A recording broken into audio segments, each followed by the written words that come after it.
All right, quick introduction to today's episode. Rob talks about some amazing things today. Rob was able to see incredible results with his business about how to actually get marketing to perform crazy results. And he talks a lot about the inbound funnel, how to do a full funnel strategy, and really just where marketing is going and where you need to focus.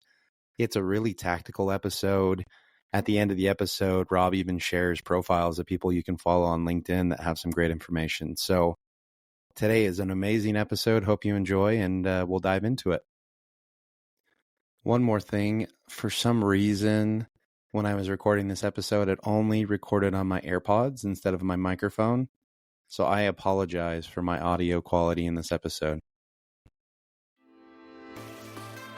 Welcome to the Content Amplified podcast, brought to you by Masset. Our goal is to help you get more from your marketing content. Each episode is a 10 to 15 minute interview with industry experts that share amazing insights to help you squeeze as much juice from your content as you possibly can.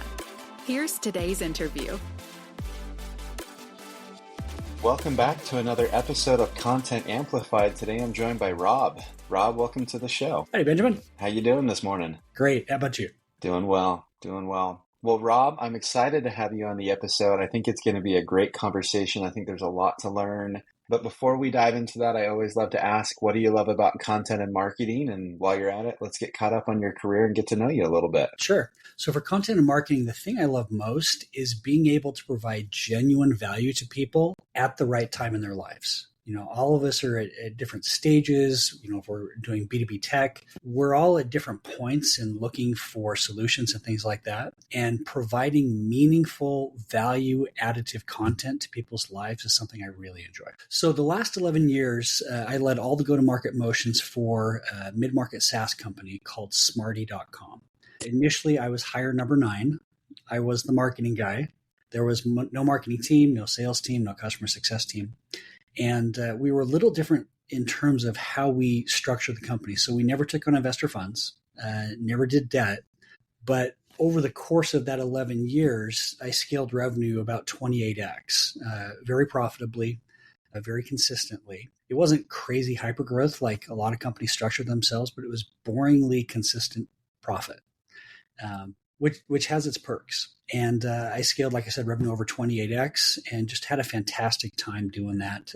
Built out the marketing department, built out the sales department, then the customer success department. And then for the last 3 years while I was chief revenue officer, I also had the technical support team as well. So everything was customer facing. Finished that engagement first part of August, taking a little break to decide which company to scale up next. I love it. Rob, your background is super applicable, super helpful. And honestly, I love how you describe the way that you grew the business. In today's market, that is the right way, like this hyperscale at all costs. People are nervous about that. They love to do the scalable, profitable growth. So I think that this is like a really relevant experience for anyone in the space today, because their leaders are probably asking more for that. How do we spend less? How do we increase, the predictability and all of that fun stuff? So I love your experience. I love how you explained that. So what we're going to dive into today is the organic inbound foundation for go-to-market. So Rob, what is this? Like organic inbound foundation? What do you mean by that? And how is it really the foundation of all of your go-to-market efforts? It's a great question. So you talked about how people were, kind of growth at all costs. And the way they structure themselves often is they would overinvest in sales and marketing to try to manufacture interest and awareness. And it worked to an extent, but it became so noisy that it lost its efficacy. And I also think it positioned people incorrectly, because two ways of looking at it for me was, one, it was kind of like a Ponzi scheme, because you would build it up to a certain point and then you get another investor to pay off the previous investor, and then you keep going. Well, eventually that money's going to stop. Some people, I think, approached it with kind of a Disney princess attitude of someday my profit will come. That's a really dangerous way to operate, because you don't know when the money's going to dry up. So for me, my focus was always on, how do I generate actual profit and revenue so that we're not beholden to, the investors and things like that. I'm not knocking investors. There's definitely a place for investment capital and things like that. But for me, it was so important to make sure that we have consistent revenue generation regardless of what the outside capital world was doing. I love that. I love that. So how is that really based on this organic inbound side of things versus maybe paid and some of the other channels? Yeah, you bet. So the way I'll give you a little history of Smarty and how it started, how the marketing all started there. So when Smarty was initially started, it was 2 developers, and then I used to joke it was someone who liked people. And the way it was structured was it was intended for developers. So developers are a little averse to human contact sometimes. And so they would come to the website, read the documentation, and then they would, buy the product and get it going. So what my target was developers. And I needed to find a way to get through to an audience that was highly resistant to sales approaches. I don't know if you ever tried to sit down and try to strong arm a developer into a point of view. It is not effective. And so what I did is I focused on, okay, what are the problems that these people are facing? And what are the questions that they're asking themselves about those problems? And I cataloged all of that. And then I said, okay, if these are the things that people are trying to solve and these are their pain points, what is the thing that they're searching for to solve that problem? What are the questions that they're asking themselves? And so what I focused on are what are called long tail keyword phrases. And it was specifically people who are at the bottom of the buyer's funnel who had very specific things that they were looking for that indicated, hey, I'm ready to make a choice and a decision, but I need to know what's available out there. And so I crafted a significant amount of content that directly answered those questions that those people were asking at the bottom of the buyer's funnel. And it was very effective. We had continuous inbound purchases from those people. We actually didn't even have a sales team for 5 years. Because we just generated and built up that inbound engine. And it gave us a solid foundation that allowed us to explore other things as well. But that organic inbound engine was the critical foundational piece that started everything. I love that. That's super cool. So breaking this down a little bit, at the very early stages, you said you figured out all of the problems they were having. How did you conduct that research? How did you get those insights? How did that come to be? How did you really figure that all out? Good question. Part of it was I had an in-house group of developers. So I could go to them and I could say, hey, what are the problems that you guys are facing? And I could really interview them and get to understand that. The other thing is I would ask our customers, hey, what was it that was interesting to you? What was it that you're trying to solve? And then another thing I could do is I could go to the competition. And I could look and see, here are the value propositions they're making. They have to be based on some sort of need. How can I infer what that need is? And how can I communicate that in a better organic way that will induce people to reach out to us? I love that. So once you got those insights, how did you go to the next step and figure out the long tail keywords that were kind of those buyer intent keywords? What resources did you use? What was that process and how did that kind of look like? So there were a couple of tools that I used at the time. They've evolved since then, but certainly Ahrefs and SEMrush were 2 of the big ones that I used. Finding out what was the traffic on those keywords. And I was very specific on going after high intent keywords that were long tail that had very low competition. Because I knew if I could craft something for that, I didn't have as much competitive noise I had to get through. And I knew that those people were very specific about what they were looking for. So I used SEMrush. I used Ahrefs. I also used another thing. I'm not even sure if it's still around anymore. It was called Ask the Public, I think is what it was. There are better tools now to find that, and I can get into that a little bit later if you'd like. But that was how I would identify what those long tail phrases were, and then I would craft the content around those based on my analysis of the Google algorithm at the time of this is how we make things rank better. I love it. So when you've gotten to the point where you said, okay, I have this research, I have the long tail, high intent keywords that are low competition, how did you write content that actually ranked for it? What did you do? What would you put in there to make it unique and valuable and also drive revenue and signups? What did you do in the actual content production? So there were a few things that I did. Some of it, I'm not going to give you all the secret sauce, but I am going to tell you some things that I think are easily identifiable and very helpful.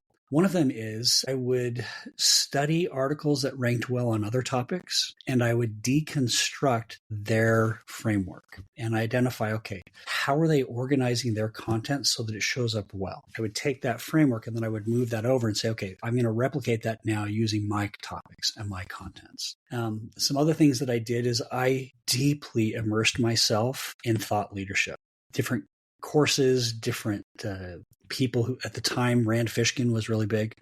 That's going back a ways. But I would deeply immerse myself in that. And I went to conferences in San Jose. I went to conferences in Manhattan. I went to one in London that was called Ungagged, where we had to put our phones away. And if you took a picture of something, they were right there and made you delete it. And people were very transparent of these are the things that I'm doing. One thing that I would certainly advise against, just as a matter of business ethics, but I also think there's a very practical side to it, I never engaged in what's called black hat or gray hat SEO. For me, didn't align with my values. I didn't want to do something that would be manipulative or subversive, anything like that. I always used white hat SEO techniques because my thought was, as Google becomes smarter, they're going to start weeding out the black hat and the gray hat folks. PBN, private blog networks, was a really big thing at the time. And there's some people that are still advocates of it. I never subscribed to that because my thought was Google is going to get to the point where they're going to figure this out. Plus, I want to be a genuine value add for the people that I'm after. Spinning up lots of spammy, poor quality content is not going to resonate with these folks because they've got a real high BS filter. And I need to make sure that I'm constantly adding genuine value to these folks. I love it. So I love that framework. I love how you're talking about this organic inbound situation. But one of the key words here was that it's a foundation for your go-to-market efforts. And with it being a foundation, that means you're building on top of it for all of the other go-to-market efforts. So how did that really function? How did you build on top of this really healthy, organic, natural way of driving awareness to your website? There were a few things. One is I didn't want to be beholden just to SEO because essentially, even though it was a very solid strategy, I knew that we were very dependent on Google. And if they decided to do something that would affect that, there goes our entire lead flow. So I started to expand out into other areas. One of them was PPC.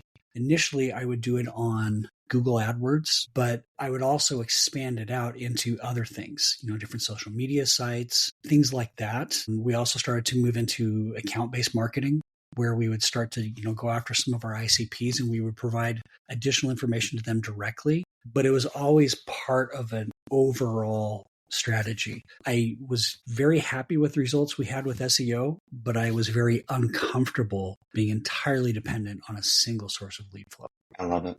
So how did that organic flow of leads and revenue, things like that, how did that really get capitalized in those other channels? And how did it really augment or enhance their capabilities to perform? We would structure things so that we were starting to do whole funnel marketing. Okay. And I think that's really relevant today as well. So I'll give you a little explanation of why we did the whole funnel, and then I'll talk about why I think it's really relevant right now. So initially, it was just developers that we were talking to. But over time, we started to see higher level folks higher up the food chain starting to come to us. So we would get IT managers. We would get chief information officers, chief technical officers. They were solving different sets of problems. Okay. So the developers are trying to solve very technical problems, and the questions that they would ask are very technically based. The IT managers, the C-suite folks, they were trying to solve business problems. So even though the end solution was the same, the problems they were trying to solve was different and the value propositions had to be different. So we expanded the content out from just the developer focused to how do we add value to the C-suite folks, to the IT folks? How are we explaining how we help them solve business problems and adding value there? That is how we expanded out the look for it. Now, here's why I think that's even more relevant now than it was, just a few years ago. AI and other marketing automation tools are fantastic at quantum magnification of crap. It's a great term. I love that. The quantum magnification of crap. You can use that. Yep. I've heard another one called spam cannons. I like that one too. It's a great visual. I got a Monty Python song in my head about that, but sorry, getting back to that. they're so good at just this mass amplification of stuff that's really low quality. So you get one problem there. People are trying to get through even more noise now, and they're looking for what's true signal. So you have to provide something that's really, really precise. The other thing that's really important is the size of the buyer committees has expanded. So when we were working with developers, the target of the market we were working with were people who had a credit card. They had budget authority and purchase authority for a fixed amount. And we structured our pricing model so that it fit within that parameter. And so people could just come and they could buy and they could keep going. Well, as we started getting these C-suite and IT managers and folks like that, and the buyer committee expanded, the purchase process expanded as well. And there were more people with different viewpoints in the buyer's committee going through a longer period of the purchase cycle. We needed to make sure that we were providing value to each of those people at different stages of the funnel. So we started focusing more on awareness content, where we would provide value of, hey, you're not at the point where you're actually looking for a solution, but here's some information about the type of business problem you're trying to solve. And we would add value there. Once we had them in that section of the funnel, we would then be able to start adding additional value a little bit further down the funnel and invite them through micro commitments into successive progression through the funnel. And so that was one of the areas where we expanded out how we were approaching the market, both the people we were approaching as well as the stage in the buyer's funnel that we were approaching, and trying to get the same end result. I love that. That's amazing. Rob, I have learned a ton. And these episodes go by so quick, but I think there's a lot to digest. I think there's a lot of really good information.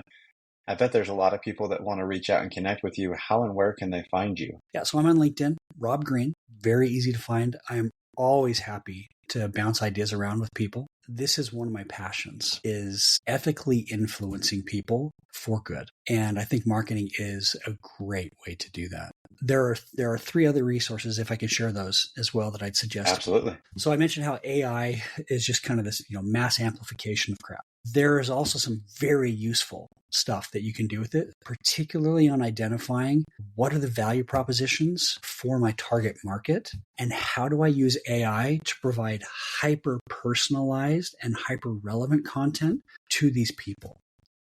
And that's, again, getting back to the point of I need to provide valuable organic content so that when these people are looking for stuff, I'll end up on their list. Tangentially, Bain Capital recently put out a report where they estimated that 81% of tech buyers have already created a short list of 3 to 5 vendors before they ever talk to a salesperson. So that's, again, why you have to get this marketing part down so well. Sales is absolutely essential. I view sales as kind of like the finished craftsman. They're the ones who are going to convert the leads into the end product. But you really got to get this marketing part down. And I think there are 3 people that are really good on the AI side of things for using AI to do hyper relevant marketing content and market research. First one is Liza Adams, Liza. She's also on LinkedIn. Another one, Ashley Gross. She's up and coming and she is fantastic. And another one is Ryan Staley, Staley. All of them are on LinkedIn. They regularly put out very useful content. So anybody who's looking to provide more meaningful and actionable content for their folks, highly recommend you check out those people. They've got some great tools. I love it. And for anyone listening, we will link to all of their profiles in the show notes, including Rob's profile as well. So Rob's really easy to find and connect with. Rob, this has been amazing. Thank you, thank you, thank you. I really do appreciate it. Have a wonderful day. You too. Thanks. Thank you for listening to the Content Amplified podcast. Please subscribe and leave us a review. And for additional ways to get more out of your content, visit our website at getmasset.com. That's getmasset.com. And tune in next time to the Content Amplified podcast.